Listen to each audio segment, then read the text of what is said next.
Hi guys, it's Reese. In today's video we're going to be doing my June and July reading wrap up. I actually read quite a few books the last couple months, guys, that I'm very excited to go over and talk about. So of course, let's go into first our June wrap up. So I ended up reading 8 books in June. We did 2 audiobooks and the rest were physical. So let's go ahead and start with our audiobooks first, of course. So the first book I ended up picking up on audio was Games Gods Play by Abigail Owen. So in this one we follow Lyra, who is chosen by Hades to basically play in the Crucibles, which is a game the gods created to basically whoever wins gets to be the king of the gods for however some years, and they basically choose a representative, a champion if you will, to play in the games for them, and Hades chooses Lyra, which is kind of weird because Hades has never played in a Crucible until now, which stuff is going to be happening, guys. I will say that. I ended up freaking loving this book. I ended up really loving it. I'm not gonna lie. Going into it, I was really skeptical on how I would like it because I will say, biased and all, Hades is my favorite Greek god in Greek mythology. I've always loved Hades. He is probably the most compassionate out of all the gods, even in Greek mythology and stuff like that, so I've always loved him. So going into this one, I was a little bit skeptical to see how he would be, but he did not disappoint. I really of course love Hades, and I really did love Lyra's character going into this as well. I just loved the aspects of what was going on because, like I said, it's kind of like a little bit of Hunger Games where you're playing, I will say, I would call it Hunger Games, but not Hunger Games at the same time. They're more trials. They are, of course, trials. You're trying to win the trials because if you win in general, you kind of get some glory in here. So you have that. I did love Lyra. I really did. Like I said, I did love her. I loved her and Hades together, and I cannot wait for the next book to come out. I really do not remember when it's coming out. I think it comes out in November. I think I actually may be lying. It may come out in September. It's somewhere in that area. It may be October. I do not know, but I'm so excited for the next book to come out, especially because of the little cliffhanger that we were left on. I absolutely loved it. So we're happy about that one. And then next up, we ended up reading Caught Up by Navessa Allen, which is the second book of Into the Dark trilogy, I think. This one we follow Nico, who is Ali's mafia cousin from the first book. And in this one, he basically pursues Lauren, who is off limits to him. They had a thing in high school, and then I will say Junior kind of betrayed her, and they've been separate for so long. But he did something. Let's just say he did something. Now he's pursuing Lauren again, and we have Lauren, who is a sex worker. She's like a cam girl, and she also puts work into, I think it's like a little like sex club that they have called Velvet. What is it called? I forgot what it's called, but we have that there. And she's trying to like sway away from Junior because she basically betrayed her and all this other stuff. I really did love this book. I ended up really loving it, guys. A lot of people, I will say, are disliking this book. I loved it. I liked the comedic aspects of it. I really loved Junior. I'm not gonna lie. Lauren was, in my opinion, a little annoying at times, to be honest. But I'm not gonna lie. She was guarded. She was this and that, which is understandable. But there are some times where she did annoy me a little bit. But I did love Junior throughout this book. And I really loved Taylor's friends too. Like I said, I just loved what was happening. I thought it was a good, fun time. Like I said, a lot of people aren't loving it compared to Lights Out. This one is a little bit more, I wouldn't say it's a little bit more, it's a little bit more darker compared to Lights Out, but I still loved it. I thought it was really good. So yeah, really excited about going into the rest of the, not the rest of the series. I think there was one more because it is a trilogy. I'm excited for the next book because going into this one, like I said, seeing Tyler in this book, I'm really intrigued to see how he is in his own book. So I'm excited for that. Next, we ended up reading Aristotle and Dante Dive into the Waters of the World. So this is the sequel to Aristotle and Dante Discover the Secrets of the Universe.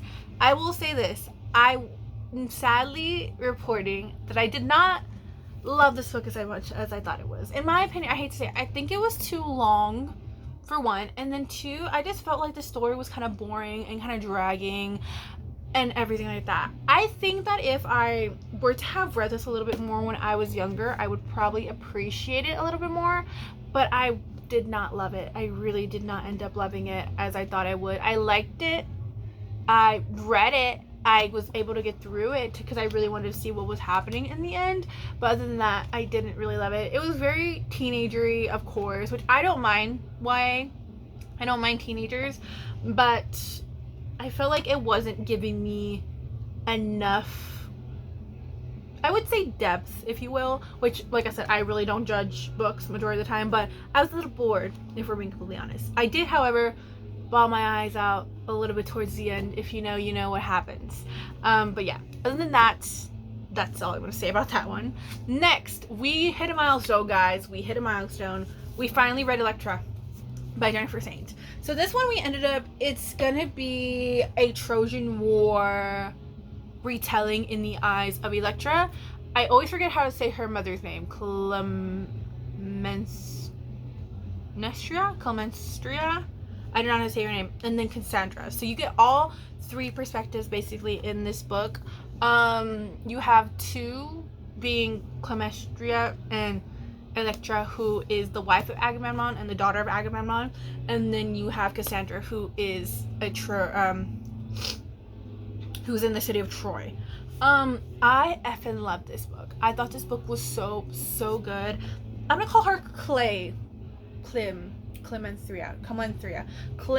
Let's call her Clem. I loved her so much in this book. I will say this: her dynamic with her and Elektra, going back and forth. I will say this: I did not like Elektra. Elektra pissed me off throughout this whole book, for being honest, because I felt like she idolized her dad so much, even though all the wrong that he did. I'm not gonna lie, there were some things that her mother did that were wrong. I will say that she kind of neglected them after a while, especially after what happened and wanting the revenge on her husband and stuff like that, which is understandable. But Elektra just pissed me off a little bit too much in this book for me to fall, like, at least see her point of view and like her and everything like that. But I love Clem. I loved her so much. Poor thing. Of course, you try to have some type of faith in Greek men, and you know it does not happen. I had faith in Agamemnon. It did not happen. But like I said, and then Cassandra's story is always so heartbreaking to me, especially in this book as well. She goes through so much. Like I said, Greek men are just trash in general, but like I said, I really did enjoy reading this and I really did love it. I will say Ariadne I do love a little bit more, only because, like I said, Elektra pissed me off just a little bit much, but I did love it, and I'm excited to see more of Jennifer Saint's books as well. Then from there, we ended up going into more Greek mythology with our Olympus Volume 8. I'm not going to say too much about this because I don't want to spoil anything, but I did end up really loving this volume right here, and I cannot wait for whatever's coming through. Like I always say, poor Persephone, she has been through so much, and this one as well, I feel so bad for her, especially being away from Hades so long and everything that is happening, going back into it and stuff like that. I'm just, like I said, I'm really excited to see what happens later on in the volumes, because I'm trying to remember when volume 9 comes out. I need to pre-order it as well though. So yeah, I really did love that one.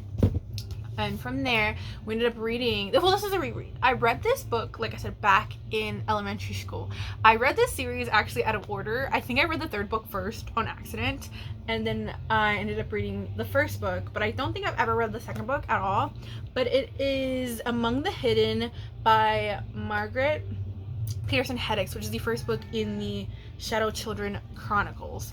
I really did love going into this reread. So for this series, you follow Luke. At least for, I think, the first two books, you follow Luke, who is an illegal third child in this world. This world basically is thinking that they're running out of resources, so they cut back and make everybody only have 2 children, and they make a lot of other stuff illegal. Like, you can't have junk food, you can't have sodas, even pets are illegal.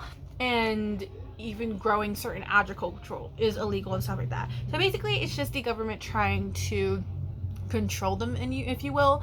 So Luke is an illegal third child, and then from there he ends up meeting Jen, who is a new neighbor in their area, who come from a family, I think they call them barons, who they're basically the rich, who is an illegal third child as well. So yeah, like I said, I did love going back into this series and refreshing my memory. I'm not gonna lie, even though I remember what happened, I still ended up crying a little bit at the end. But I'm really excited going into the rest of it. So like I said, I don't think I've ever read the third book.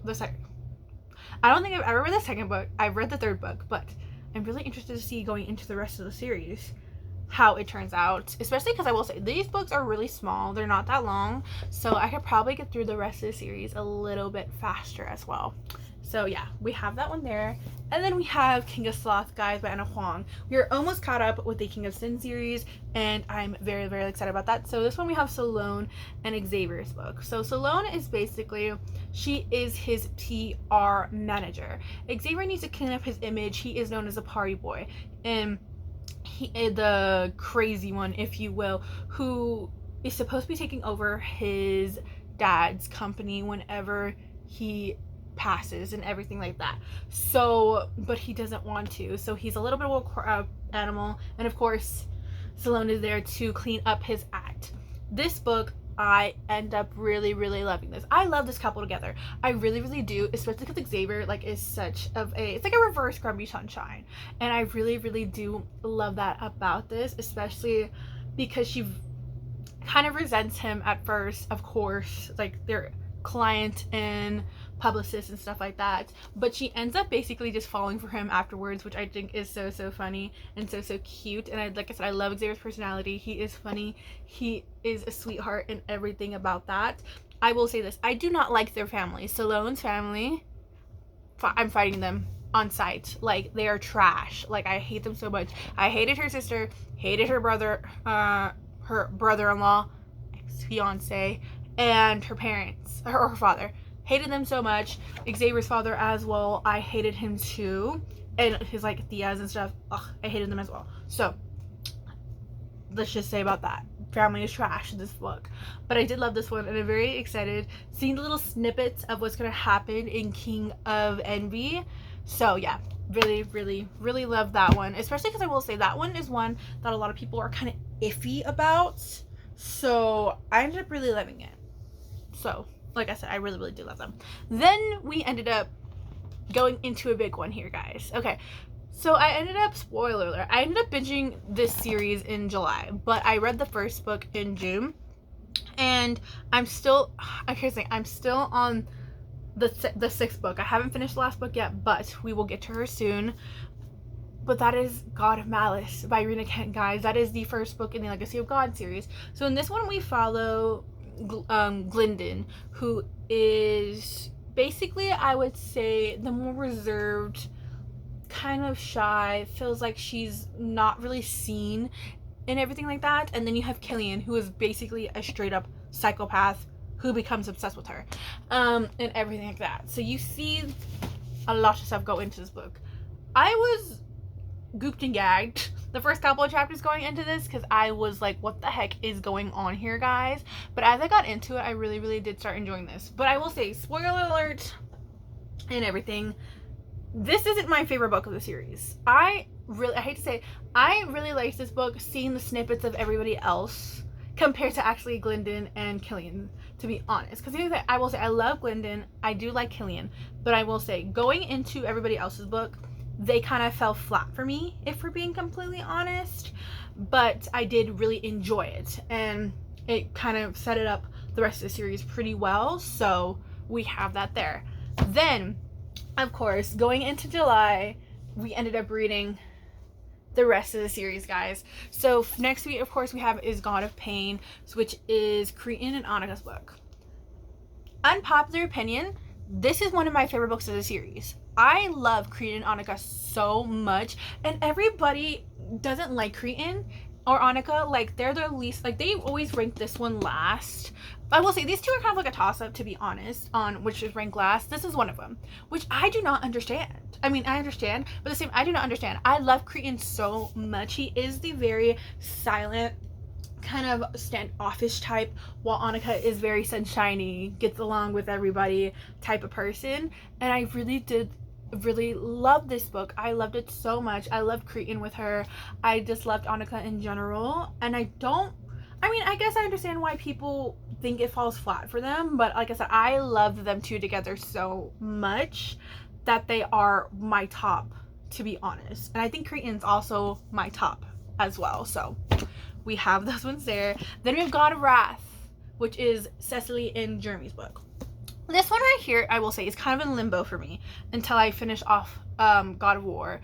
I don't know where this is going to rank for me because I really did enjoy it. I really did love it. But I don't think I'm obsessed with Jeremy as much as everybody else is. I love Cecily because Cecily and I are kind of like the same. Like, we're kind of like the peacemakers.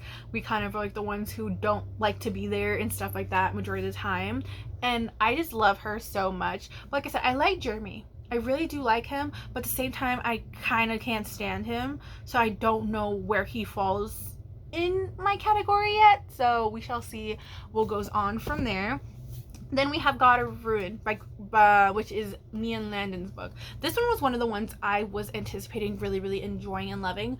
I really did love them together. I loved Mia so much. She is described as a gothic Barbie, and I just love that as her personality, to be honest. And then, of course, you have Landon, who is the other psychopath of the group, who, of course, becomes obsessed with her and everything else like that.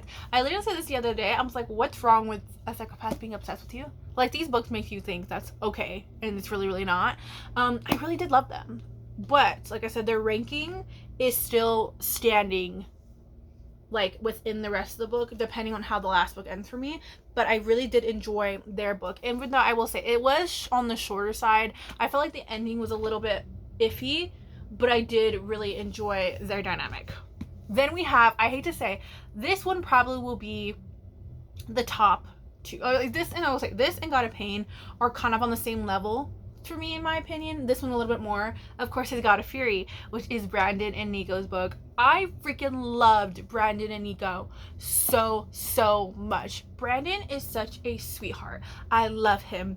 I would die for this guy. He is so cute. I love him so much. Poor thing has been through hell and back and everything like that. And he's like so reserved and tries to put on this act that he is okay when he's not. And I feel so bad for him, and especially you know what's going on towards the end and everything like that.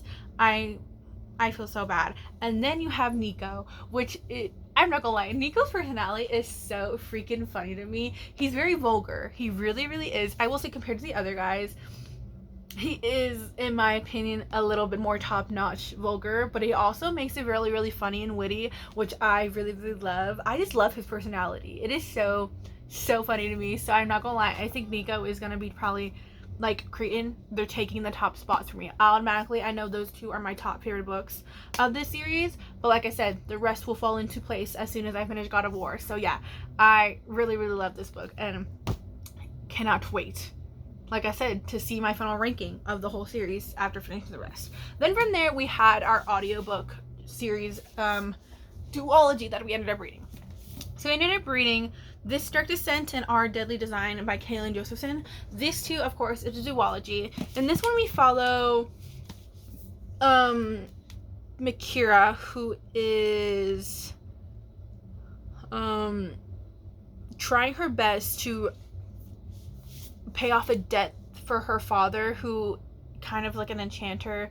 And from there, she ended up going to, what is it called? The Illinier?